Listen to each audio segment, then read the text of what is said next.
how do you feel about the way that the nursing board affected Steph? Trash.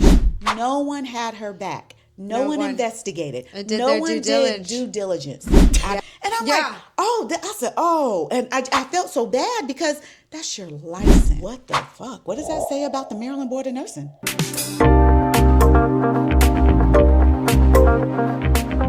Hi, I'm Sabrina, a licensed massage therapist and certified cosmetic surgery specialist, and this is the Post-Op Podcast, where we talk all about the good, the bad, and the ugly. And today, I have on a guest that is a client of Nurse Steph. So, without further ado, please welcome my guest, Tiana. Hi, I'm Tiana. I'm one of Nurse Steph's clients. She's amazing. I was so excited when she kind of sent out the feelers and was like, hey, would you be able to do this for me? I was like, girl, absolutely. I'll be home for the morning. I'm coming through. Yes, and thank you so much for coming on the show. Thank you. And, well, for question number one, what procedure did you have done? I had arm lipo and lipo 360. Awesome. And where did you have it done? At Mia Aesthetics in Baltimore. And I did this back in September 9th to be exact. Wow. So I'm about 7 months post-op. Wow. I didn't even know they had a Me Aesthetics here, but I guess they're all over. We have one in Vegas too. Oh, yes. Yeah. My doctor was amazing. I had Dr. Kumar. Yeah. And I'm actually one of his last clients in his in that month. And he decided to go to another practice closer to his house. He was driving in, going over there because he liked the staff. So I was very sad to see him go because he was amazing. He was Awesome. amazing. Yes. At least you got in when you did, though, then. Oh, thank God. So how was your experience with Me Aesthetics? Amazing. I didn't have any problems. I was actually on a work trip when I figured out, okay, we're doing this. Like, I'm going to do it. I'm not going to overthink it. Yeah. I wasn't even in town. I was actually out of town. I was out of the country. Oh, dang. When you decided you wanted to have plastic surgery? Yes. Too many people were walking by looking beautiful, and I was like, we about to get this body done. I'm not doing it. I'm not doing this. It's my turn. Period. It's my turn. Your birthday's coming up. You're going to get your body done. So yeah. I had started researching it and started calling them out of the country, and they were telling me, all right, this is what you need to do. When do you get back? Let's schedule it. You got to have blood work. You got to have a clearance from your doctor. And I was like, F it, we doing it. And I was keeping them in touch, like, hey, this is when I get back. The day that I landed, I went home. I didn't have time that day. And the next morning, I immediately went to see my PCP, kind of had a little cough thing going on. And she was like, come on in. She knows me. So I was like, listen, here's paperwork. This is what we got to do. Let's go get this blood work. Got the blood work, got everything in, had everything expedited. I couldn't have asked for a better experience. This was my first, I've never had surgery. My first cosmetic, and I'm in research, so I'm a research girly. I researched the whole thing, and I'm like, let's do it. Because if you get scared, I won't do it. So let's do it. I know. Head first. Exactly. I jumped in. Wow. So you literally jumped in. All So the like way. how quick was it from deciding to the actual surgery? I decided in June. And then I had it in September. Oh, dang. Oh, yeah. They'll do about 3 months out. Yeah. And after that, I watched every TikTok, every IG, every YouTube, all the girlies talking about it, all the post-op, all the supplies, the massages, everything you're going to need. And I'm like, you know what? Let's get this body done. Let's go broke or go home. If I'm going to go broke, I love that. If I'm going to go broke, it's going to be on this body. So, it's going to be on this body. Period. Let's do it. Yes, Let's do it. Exactly. I love that and love that mindset. Yes. And so then how was that first week post-op? Hell. I would do it again, though. So I had researched, like, who was going to pick me up. So I didn't really have family here, and I didn't want to tell anybody. I didn't want your opinion, honestly. Yeah. Don't tell me what to do. So I didn't tell anybody. Exactly. Probably not good, but whatever. Post-op research some girlies to see who can pick you up? Like, what does at home look like? What does the post-op care? What am I going to have to, who's going to sit with me? Like, I had friends that come over and they supported me. So I did eventually tell my girlfriends. But just to have, like, that nurse with me for the first couple of days and overnight, I wanted that. So I found a young lady and to come through. She picked me up from my surgery. We were in touch. I said, you don't even have to come by and set up, honey. I already got this. I got my checks. I had everything out. And she was like, okay, I still want to make sure you have everything. I was like, I'm a planner. I got it. She picked me up, got my prescription, went to the house, and this girl trying to lay on the couch thinking, oh, it's going to be fine. I'm going to lay on the couch and watch TV. That wasn't happening. I could not get comfortable. I couldn't even get on the couch, first of all. Yeah. I had no idea. I was like, oh, okay, this is real serious. I'm so glad I was a little oblivious. Yeah. I would have talked myself out of it. So got in the bed. It was fine. I had another room set up because I knew she was staying. And I was like, listen, we're ordering food. I got you drinks in there. It's just like a hotel. It's some slippers. There's a bathroom. Here's your towels. Yes. Once I take these medicine, she going to sleep. Okay. Exactly. So she was like, oh, okay. So that's exactly what happened. We got something to eat. She came in the room, kind of checked on me. We put on a movie. I was in and out. I had my medication like clockwork. I remember the pain, but I don't remember it being unbearable. And I don't have a high tolerance. But you have to stay on it. Yeah. And so she made sure that alarm was going off, waking me up, walking. Everything was just like clockwork. And then so the next day when she left, I had someone else come in, and then you go to the doctor. Yeah. And see them. So I went to see Dr. Kumar, and he was like, oh, this is amazing. Bruising's to be expected, swelling. You're going to heal good. Don't worry about it. Then he starts talking about the massages. Have I picked someone? And I said, well, I did, but I might switch. And the switch was when I spoke to the girl who was with taking me. care of you. Right. Gotcha. She had recommended Stephanie. Yeah. So I said, well, I might switch. And so he asked me who, because and I told him, and he was like, okay, I've heard of her. She's good. Yeah. That's what Dr. Kumar said. So I was like, okay. By then I decided on switching. So left there, went home, and booked with Stephanie. And she was like, well, don't drive. Don't drive. And I'm like, I feel like I can do it. That's usually my mindset. It's not good. I'm just saying.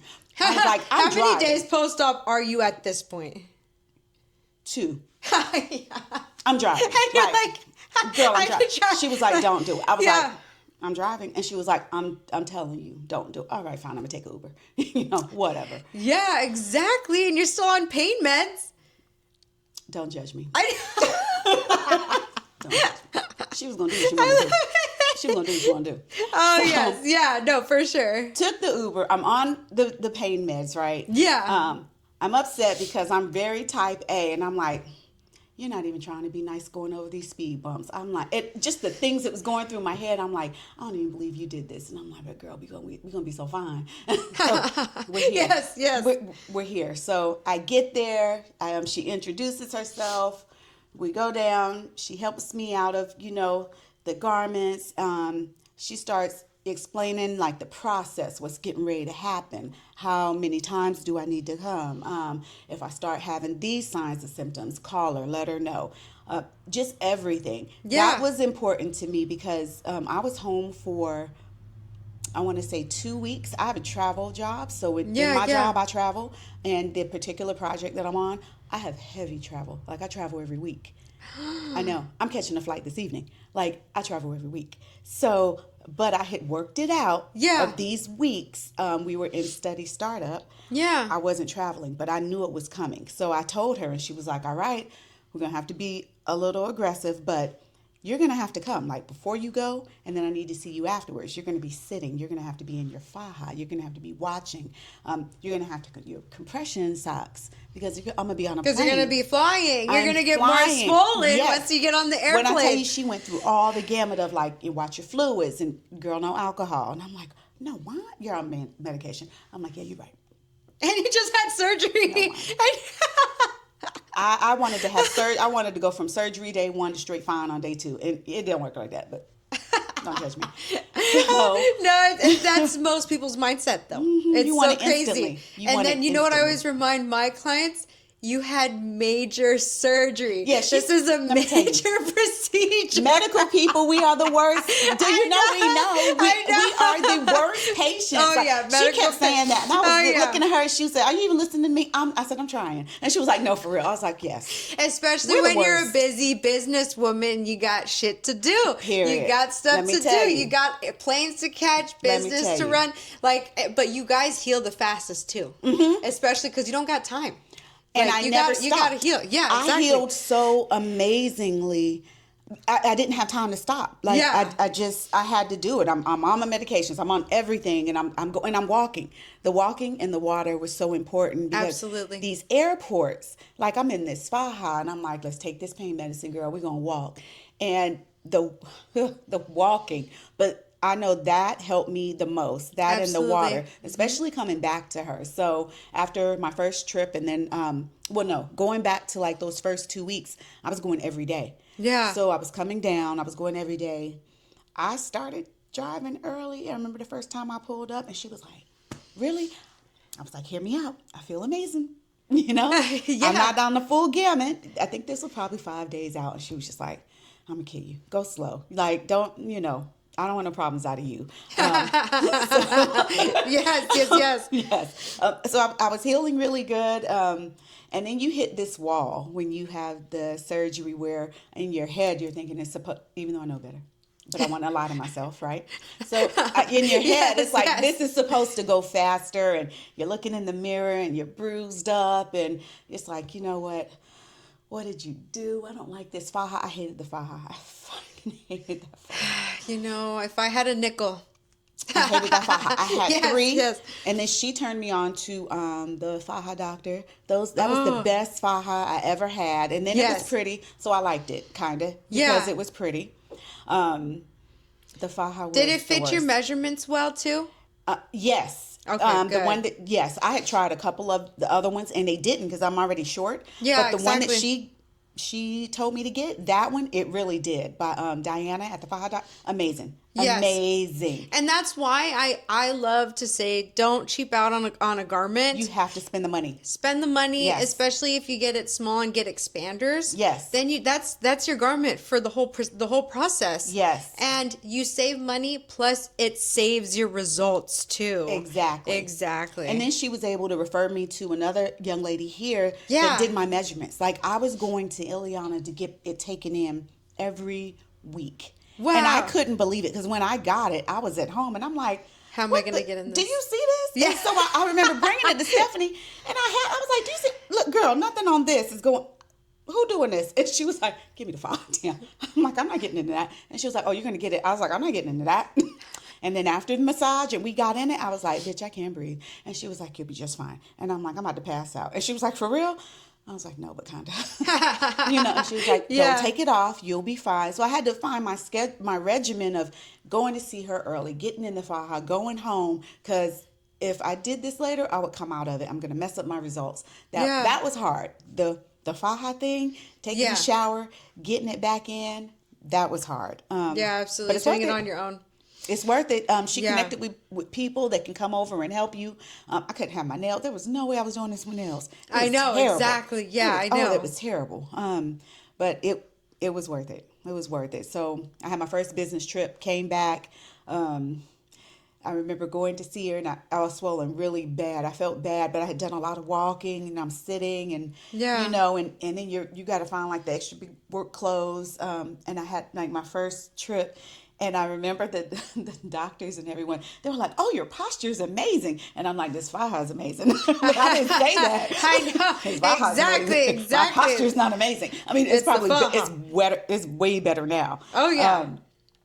Came back to her and I just kind of felt down because I was really swollen and I could feel it. I was swollen. Yeah. And then she was like, all right. I was like, I'm trying to eat good. I'm walking. And she was like, but you look amazing and you're hard on yourself.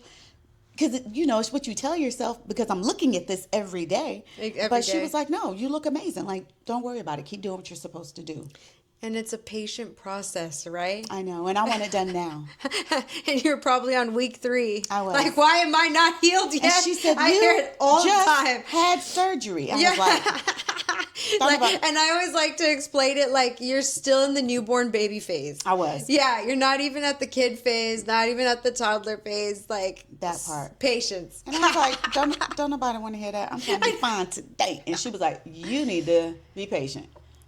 I know, it's so funny. I don't know how many times I rolled my eyes at her. And it's a couple of times I showed up and I'd had alterations. I couldn't get in the faja. So I'm probably about 4 weeks out now. I couldn't get in the faja. I walked up mad. I got there and she was like, what's wrong? I was like, I'm not even going to try to pretend. And I had the faja in my hand dangling. I'm not even going to try to pretend. I'm not getting this shit on. I am over this. And I just kind of complained the whole time. And then I had a whole meltdown on the table. And then she was like, okay, this is normal. We're going to get you back in the faja. I don't want to wear it. She was like, you got to wear it. And I'm like, I'm not happy. I'm not happy. And she was like, come on, we get in the faja. And I just remember walking out. I was like, bye, girl. I was over it. I came back and apologized. And she was like, nope, it's fine. I was like, my attitude's trash. I don't like none of this. But then you get over it. And then of course, you really start to show. And then the swelling and the bruising subsides. And then you really start to see your shape. Yes. Yeah, exactly. Yes. And then it's worth it. But I healed very fast. Thank God for that. But so how long did you last wearing the faja? I just stopped. You just stopped? I still put it on. Like if I'm around the house and I know we're about to do these spring cleaning type thing. Yeah. Oh, I'm gonna put that sucker on because I want to make sure I can still wear it. But I have a waist trainer that I still wear. I can't wear it on flights because it has like the boning? rods in it. Yeah. So boning, I have to bring it in my carry-on, but then I'll put it on after my flight and at my site visits and walking around until I get back to the airport, take it off, put it in the bag. But I'm still in my waist trainer. But the faja every now and again, yes. You fell in love with the faja. I did. Unconditionally. Yes. And then did I get another one from her? No, I still have the first one. And then I had the first waist trainer showed up. Stephanie was like, oh, you're in the waist trainer. I said, can you believe it? And I was in a medium. And she didn't have smalls at the time, the faja doctor. And so she was like, I need to email her and tell her, you need to get these smalls because I was on my third row, couldn't believe it, and could put my hand down in it. So then I just got another one. So I'm in it. Yes. I'm in my. I love that. And I still do it walking around the house. Like I said, just on the weekends, it's my routine. Get up, put that waist trainer on, let's go. Wow. It's easier to kind of just have it on and go than the faja, the whole. And it continues to sculpt you. Yes. And it continues to help facilitate everything staying in place. Yes. And then in your head, it's also doing like muscle memory, keeping your tummy in so that everything still stays snatched. Yes. Awesome. Posture's good and you don't eat a lot because it's tight. Exactly. It's because it's tight. It's tight. And it's just and how many months post-op are you now? 7. Wow. I'm 7. Mm-hmm. And so how long do you feel like it took before you really felt normal again? 5. 5 months or 5 weeks? No, 5 months. Probably the beginning of this year, I felt, by 4 months because Christmas. I traveled for Christmas with my family and I had the faja on the flight. I went from Baltimore to Texas, had the faja on. Told my sister about it because she really couldn't tell. And so I had it on with the family. Was doing the waist trainer thing too. Yeah. And was trying to ease into the waist trainer, being around family. And I was like, oh, I'm just waist training just because. So no one knew. So I'm like, oh, I'm just waist training just because, walking around is good for you. It's good for your posture. I work out in it. It was right over their head. My sister was like, oh, girl. But your sister knew, right? Yeah, she knew. Okay, gotcha. So about 4 months. Around December, I was good. I was feeling good. I still really didn't want to eat a lot. Yeah. Wow. I had my bruising was gone. My swelling's gone when I don't, have long flights. Yeah. It'll still do it now. But it's gone. Of course. Within a year of surgery, even if you fly, you're gonna swell. Oh yes. And especially for like my business clients that are always traveling in the airplane, I always warn them. When you fly, you're going to swell. Yeah. Like, that's just surgery. And it's weird because you can feel it. Like, you feel not really water. I don't know. It's hard to, not really water or jiggle. You just Like fullness. heavy. Yeah. Yes. Yeah. And I'm like, why is my back full? Why? And yeah, you could just, you feel it. You feel it. Exactly. So It's crazy. if I don't feel like I'm getting enough walking in, like if I flew somewhere, I have started to take my shoes, my little workout stuff, and I go walk on the treadmill just to keep, everything. Your lymphatic system moving. 'Cause Amazing. that I've realized that makes me feel better. I don't like to do it. I know. Don't think I know. like it. I don't like it. I have to, because then you can feel yourself kind of going to the bathroom or drinking your water, and that fullness feeling that you feel since In I the had Lipo areas? 360, it goes away. It starts to go Yes. down and yeah, go it goes away. down and it feels better. Yes. Amazing. So I had to figure out ways to make it work since I'm always on the go. Absolutely. And that's all we got to do, especially Yeah. when we're teaching you guys how to live your day to day after surgery. Yeah. So, what is one thing that you really learned from Steph about the whole surgery process? Massages are important, because a lot of people told me, and a lot of people, you're on the chat. You can't help it. You're on Instagram, you're on TikTok. Yeah. And they say, oh, my doctor don't believe in this, my doctor don't believe in that. That's all fine. But for me, the massages are important. When she said to come back, I needed to come back. When she said, okay, look for these signs, look for this, I was checking for it. This girl was even calling me, like she knew I was traveling, like my very first week after her massage, and then my first week back to work flying, and she would text me and be like, are you good? Anything happen? Like I really appreciated that. Like on my first work trip, I really appreciated her checking on me like that. But massages are important. Number one, stay Yes. away from the alcohol. I didn't drink until Stephanie said I could. I love my wine. That killed me, Yes. but it's okay. Yes. And wearing my faja. She was like, you got to stay compressed. Yes. You gotta stay exactly. compressed. Watch. She was like, "You're medical, Watch for your signs and symptoms. Watch for infection. But you gotta stay compressed. You have to drink that water. You have to walk." And it was Yes. times where she came in and I didn't say anything, and she was like, "Oh my gosh, what is going on your left side?" And she was like, "You're really swollen." So I'm just sitting there, and then she's working, and she was like, what's going on? What are you doing? And I'm like, my left side is my sweet spot. I can tell. You need to flip. No, you need to lay on your stomach. I don't want to lay on my stomach. She was like, you need to lay on your stomach. Why can't I lay on my back? There's no lymph nodes back there, girl. Yeah. You need to lay on your stomach. She can tell when I was doing it. She can tell when I cheated. So I was like, I might as well just tell her. I love her. And this is what I always tell my clients too: is you can lie to me, but your body won't. I know. And so I would come to her, and then she was like, "You've been on that left side, yeah.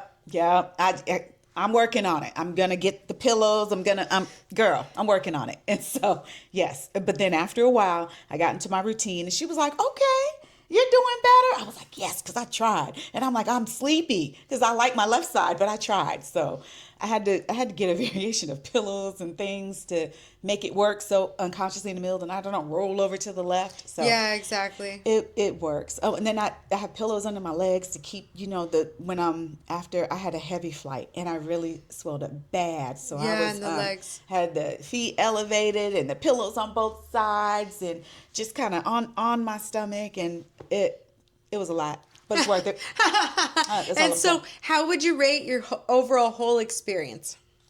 for the surgery, Yeah, 10. from having surgery, from massages, from everything. 10. I'll do it again. I love I'm that. kind of thinking about it, but I'll do it again. And you know what? Actually, that leads me to my next question. I know that you didn't want to tell your family or anything, or your friends that you were having surgery. What made you decide to open up about it? And tell them now. And come on camera too. It was a good experience. Yeah. And my sister and I were very close. She lives in Texas. We're very close. And Yeah. we pick each other's brains. So she asked me one time, and she was like, "Hey, would you do plastic surgery?" I said, "What do you mean?" And she was like lipo or something like that. I said, "Oh yeah." And she was like, "You would? Hell yeah. It's my body. I'm gonna do what I want. If I don't like something, I can change it." This is the beauty of our world that we live in today, Yes. and the advancements of medicine. And I'm like, and you already know I'm a research girl, so I'm Yeah. gonna look it up. If I want to do it, I'm gonna get my body done. That's my decision. I know people like, oh, they're scared, whatever. I'm so sorry that you feel like that. But this girl, she's not. She's going to pray about it, and she's going to be on that table, honey, and she's going to be fine when I come out on the other side. Then I finally Exactly. told her, and she was like, so I told her in Texas for Christmas. Yeah. And I remember we going, it's my sister, so you're always around naked.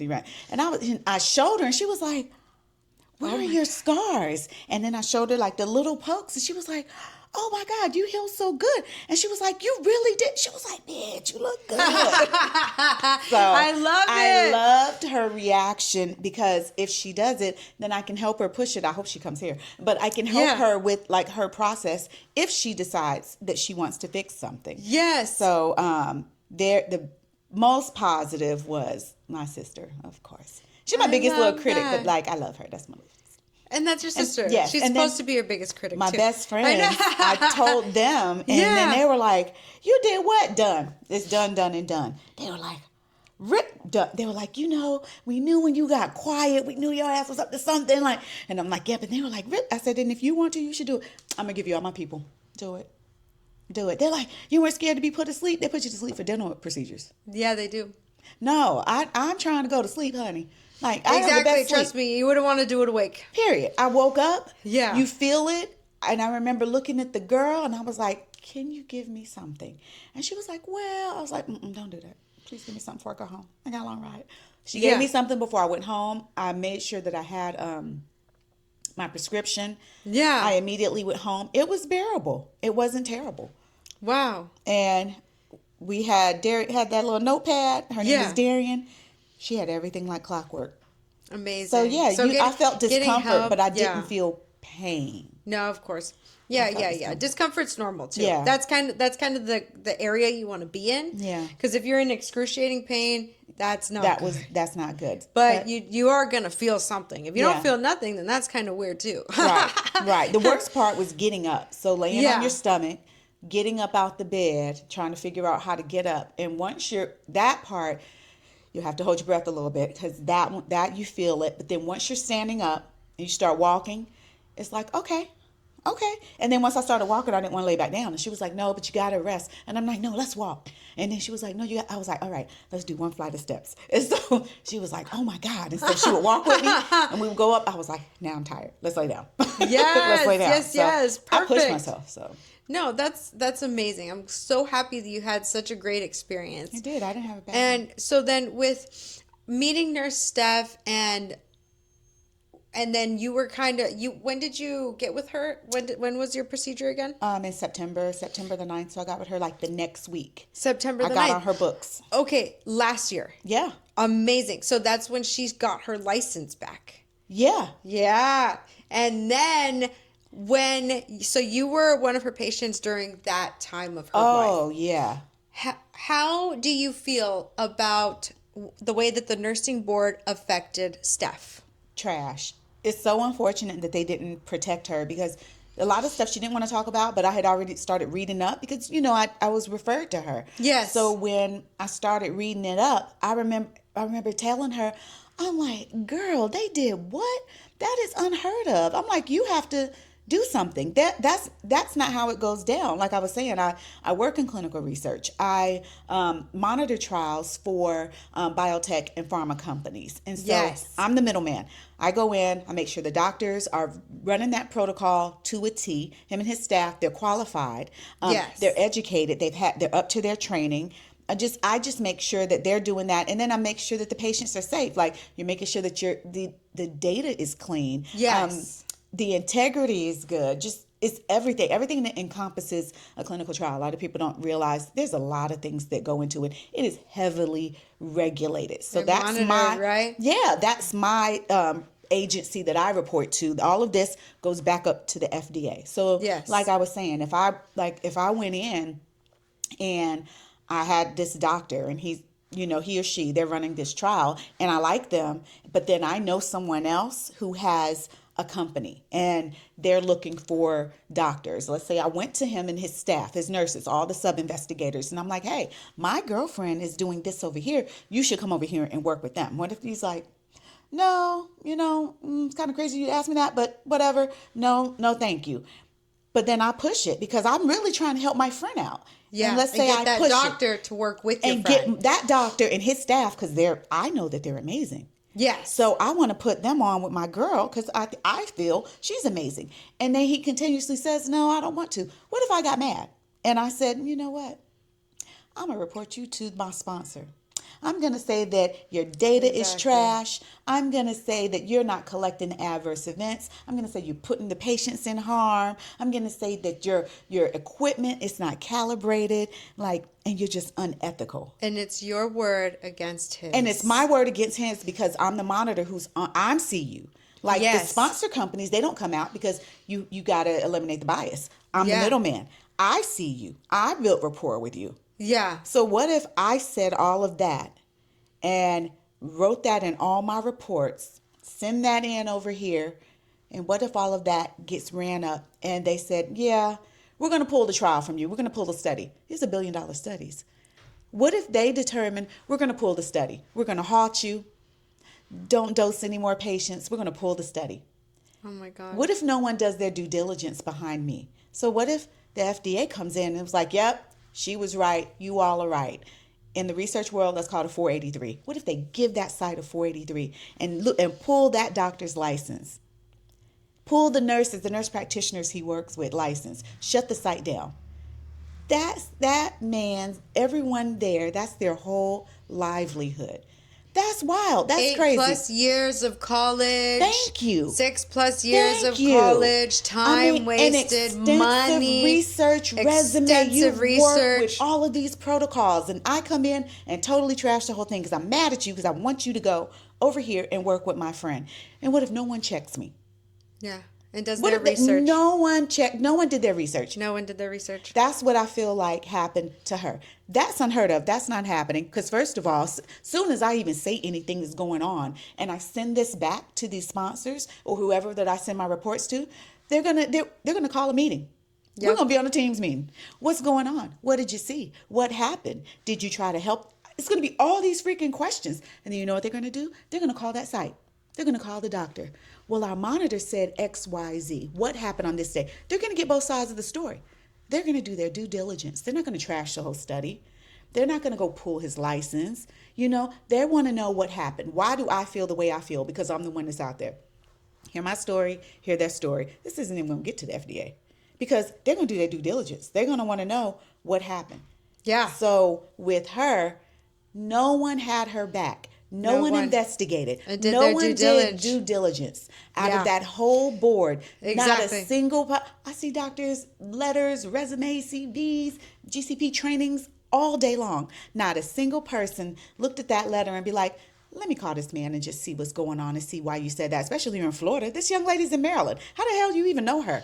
Did no one think that? Oh my God! You see what I'm that should have been the damn first red That flag. was the first thing that I would think. Flag. How the hell you know her? How is this person in Florida Thank know you. her? She's in Maryland. And you wrote such a damning letter. I'm gonna get on that phone and be like, hey, how do you know her? Like, where did you meet her? Are y'all friends? Do you have a practice up here? I had so many questions when she talked to me about it. I was like, how do you know? And she was just like, and I'm like, I said, and I felt so bad because that's your license. That's your license. That's your license. Years of hard work.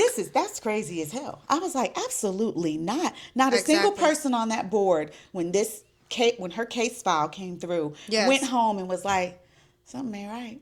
Something ain't right. Let me go and ask some questions. Let me go find out. But you immediately snatched her license? Immediately. That's not cool. For almost 2 years, I think, or maybe Maryland, 2 years. Because there's no entity. That's the entity that keeps them in check. Like the FDA keeps what I do in check. Yeah. The M-Bond keeps the nurses in check.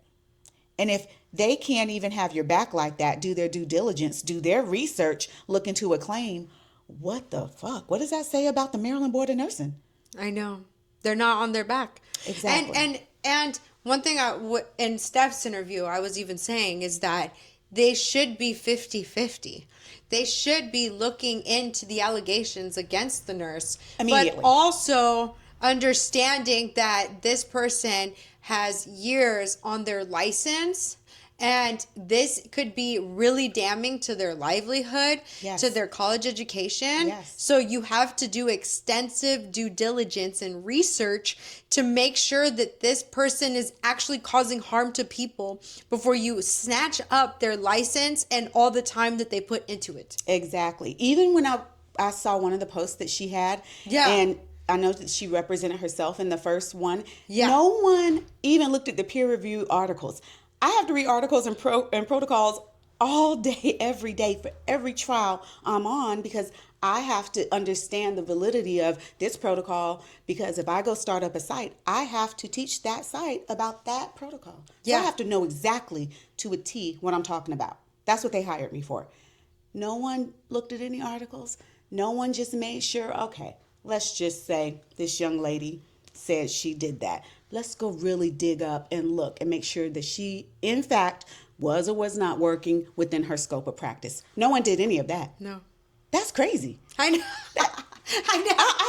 I know.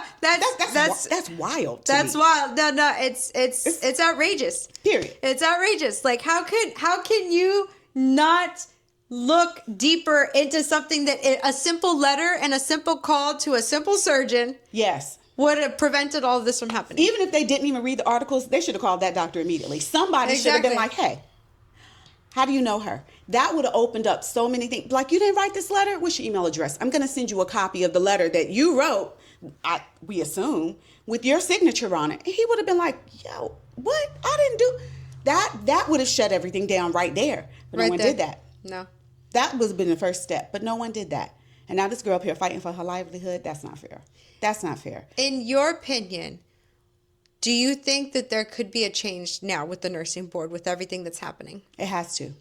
It has to. You have so many people going to nursing school. They want to be nurses. You know, they're pushing it. They're promoting it.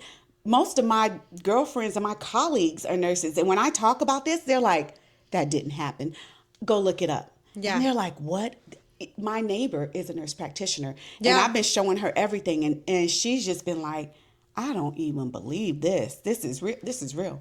Yeah, it's I'm real. like, this is real. They have to. You have to do your research, because now nurses won't trust the board of nursing. And they wonder why we have a nursing shortage. Exactly. Yeah. Exactly. Because then you're going to waste all your time, in theory, going to nursing school and then accidentally or just say something to someone that can go to the nursing board and be like, oh, she did XYZ, and completely take away your license. And that can affect your whole damn career. Everything. And that's worse than bad credit. Like, yes, exactly. You know what I'm saying? That's worse than bad credit. Yes. A ding on your license, that's public information, mind you. You can go and look up anybody's on the board of nursing. You can go look up every CNA, every nurse aide, every the pharmacy techs. You can look up anybody you want. Every state has a board of nursing. That's going to be on hers. I know. They look up board of nursings for jobs. So especially when you're working in research, and let's say you have a nurse and they want to go to the site, we collect their nursing license. I collect nursing license. If I see something on there, I have to, sponsors look at that. So let's say I wanted to bring Stephanie over to research, but she got this on there. So they're going to look at me and be like, did you see that? And I'm going to be like, yeah, but let me explain. Like, that's crazy. I shouldn't have to, because she didn't do anything wrong. She didn't do anything you see what wrong. I'm saying? Yes. Those are the things that can happen when you report false allegations to someone against their medical license. Doesn't matter if it's a doctor or a nurse or an NP. Their license, their professional working license. Oh my God, that's crazy. Yeah. So, before they even think about taking away someone's license, there needs to be extensive research that goes on before they even think to getting to that step. There should be some checks and balances. Yes. There should have been some sort of protocol in place where if you have a complaint, who reviewed it, who checked it out, who investigated. There should be a protocol in place of who did it. Did you call? Did you research it? Yes. Is it valid? Yeah. There should have been something in place, because now it just looks like it wasn't, and they just took her license. It looked like no one even thought to look into it. That's so messed up, especially when we're looking at it from your perspective, Yeah. where now there's a ding on her license. And even though she was acquitted and she had to represent herself, It's still out there. Now it's still on there.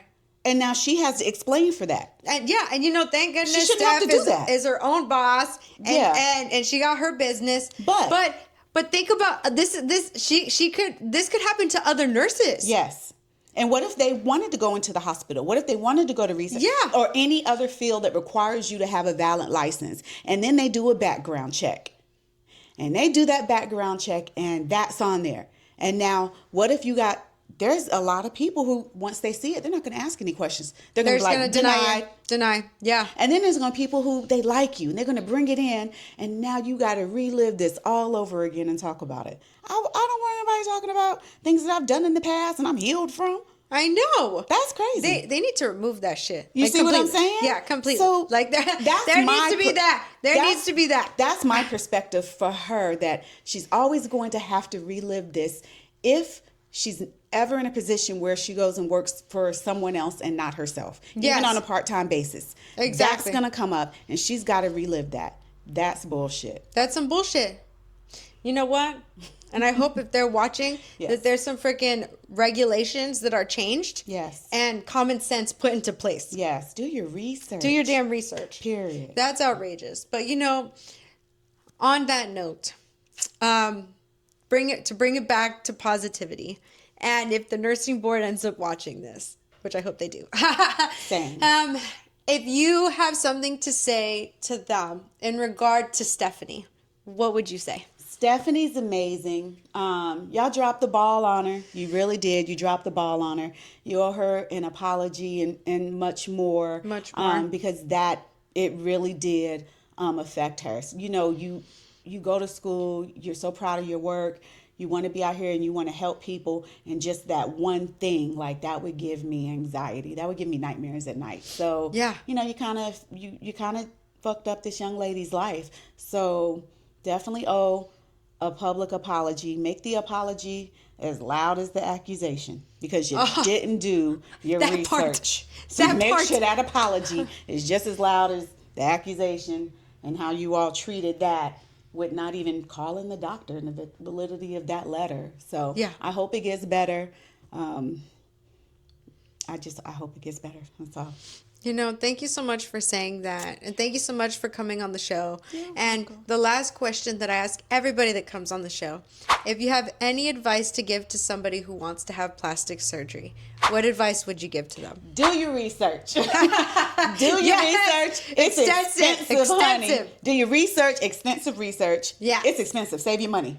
Have the time off. Have the time off to be home and to be able to, just heal. And personally, get the massages. Get the massages. It's not just about just wearing the faja. The fluid got to go, because you're not walking around and up like you usually are. So the fluid's just hanging out. You need to facilitate that movement so it can get out of there. So get the massages work, the fajas work. But do your research. Give yourself time to heal. Have a little support system.